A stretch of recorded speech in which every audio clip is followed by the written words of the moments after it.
Hi, I'm Edward Escobar. I'm the founder of the Alliance for Independent Workers. And what's going on here today at Uber World Headquarters? Well, we're basically sending a very potent message to Travis Kalanick that, this corporate profits before people is not acceptable. And it was plain and obvious what his intentions were by using his connections with Trump, by being on his advisory board for economic policies. We cannot tolerate his type of business model, which is unsustainable, to be translated to a national level. And there was a protest against Uber because of what happened in New York. Why don't you talk about what happened and why people are very angry about it? Well, what happened in New York is interesting because Uber tries to paint it as if they were trying to be a kinder, gentler rideshare company just there to support protesters, to come from the protests and to get there as well. But the reality is that they were trying to seize the opportunity for profit, to their benefit. So they said that they were not surging, but the reality was it was an opportunity for them to really take advantage of a situation where they were like scabs and putting drivers in harm's way, quite honestly, and which is violating the New York Taxi Workers Alliance, their attempt to strike. Now realize too that they represent approximately 5,000 Uber drivers as well. So Uber drivers were then undercutting other Uber drivers, which was not acceptable. It's the whole corporate profits before people once again. Now this gig economy and the use of these platforms, does that have an effect of marginalizing workers? A lot of workers can't survive. They have to do the Uber job.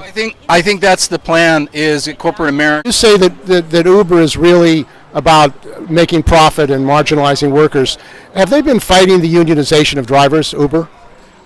Most definitely, as of recent in Seattle, they filed legal blockage to Seattle to move forward with legislation that they had passed for collective bargaining of Uber drivers.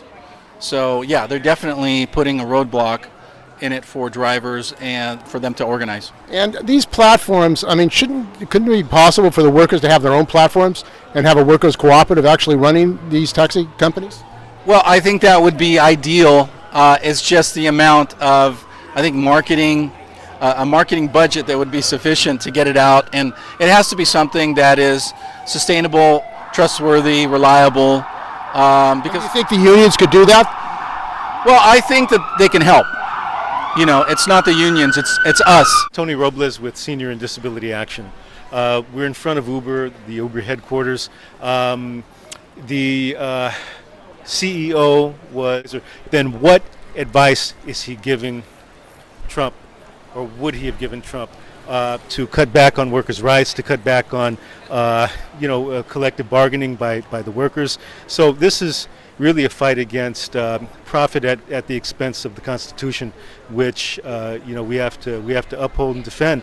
And we say Constitution, we were talking about the people. These are our friends, these are our neighbors, these are people that are being detained at airports. So you think he's not really serious about defending immigrants? He's just getting out of the presidential council because of pressure from people all over the country? Well, the actions nationwide have done much to tarnish their brand and their name.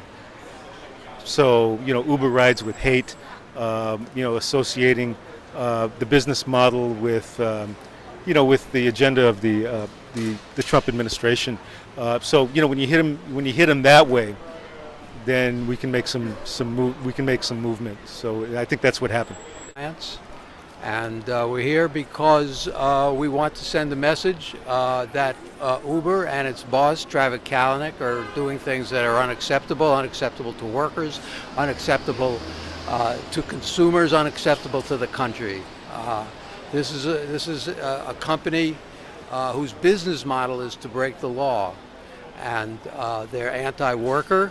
I think that's why they joined Trump's advisory council? Well, is it for deregulation? They're actually in the right company. Although I understand that right now Travis Kalanick has decided to bow out of that. That's at least what people are telling me today. He's got a lot of pressure around the country. People are very angry about Trump and the attack on immigrants. Yeah, well, you can see what his immediate instinct was. His immediate instinct was, hey, let's get together with this guy. We must have a lot in common. Then when the pressure comes down and when they do something really, really stupid, like try to break a 1-hour strike by New York taxi drivers, and the delete Uber hashtag goes viral, then they start to think about it again. But we know who this guy is, we know who this company is, we know what they're doing to the workforce, to the country, and it's unacceptable. We can't let it stand.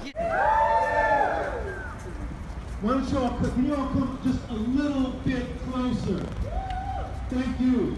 My name is Shodi. I work for Yellow Cab, and it's been a lot of things going on in the city of San Francisco about regulated Uber and Lyft. Uber really isn't regulated in San Francisco. It's not regulated. That may be regulated. I'm not sure. For city not registered yet, like fingerprint, background check. And They fight that. They don't believe in fingerprint checks. Uber. no, any employees in U.S.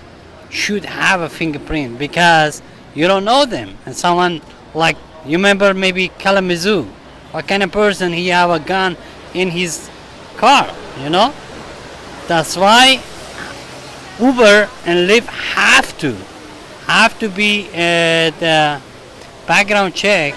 Commercial insurance very important part. That's why we fight.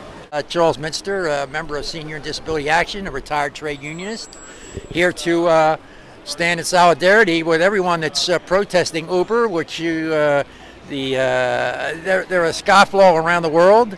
They don't care about laws, destroy industry, the taxi industry, and their ultimate gain is to eliminate drivers. They all just made a deal with Mercedes-Benz to ramp up the production of driverless cars. So they want to force the regular taxi industry out of business, replace them with Uber and Lyft or whatever else they call them, and here come the driverless cars. Nice. We don't need people. They eat, sleep, get sick, and they beef. And what does this have to do with Trump and what's happening in capitalism in the United States and around the world? Well, when Trump took office, it was interesting. I don't know if people realize this. Wells Fargo was under great scrutiny about the way they handled the firing of all those workers. The day that Trump was inaugurated, they eliminated their cooperation with the panel that was doing the investigations. So it's now well, Trump got in office, I don't have to worry about any of these regulations anymore. So you think this deregulation is actually going to hurt the working people in this country, but weren't the Democrats also pushing deregulation? Well, San Francisco? certainly. Throughout, look, how about the airline industry, which was deregulated? They paid off the airline industry after 9/11, and meanwhile, the workers there have been suffering ever since because they had to get their pay cut and they had to fight like heck to get anything back. Yeah. So what is the solution?